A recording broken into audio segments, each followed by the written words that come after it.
হচ্ছে না, যতদিন আপনার এই লড়াইয়ে আপনি সফলতা না পাচ্ছেন ততদিন কি এই লড়াই জারি থাকবে?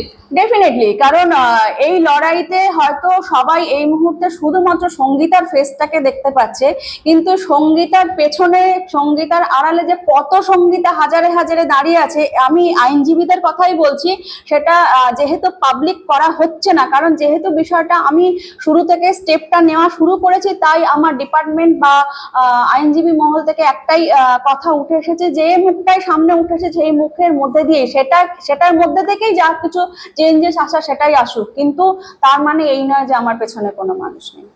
সফলতা আসবে আপনার মনে হয়? আমার তো 100% আশা আছে সফলতা আসবে, এই কারণেই, কারণ কিনা আমার এই দাবির পিছনে কোনো অযুক্তি বা অনৈতিকতা বা কোনো শিক্ষায় বা কোনো রকম আমাদের দেশীয় কোনো কালচারে আঘাত করবে এমন কিছু নয়, বরং আমাদের দেশের শিক্ষা, সংস্কৃতি, কালচার সবটাকেই বাঁচানোর জন্য, ইভেন লটাকেও বাঁচানোর জন্য, কারণ এটা শুধু তো আমার একার চাহিদা, একার চাওয়া তা তো না, আমার গোটা দেশের স্বার্থে আজকে আমার এই চাওয়া। তো আমার মনে হয় না যে এটা আমি কোনো নেগেটিভ আসবে, আমার মনে হয় আমার যেটা ধারণা আমি পজিটিভ সারাই পাবো। আপনার বিরুদ্ধে আর কেউ পিটিশন করছে এই ঘটনার বিরুদ্ধে, জনস্বার্থ মামলা? এটা হাজারো পিটিশন তো হয় না, তো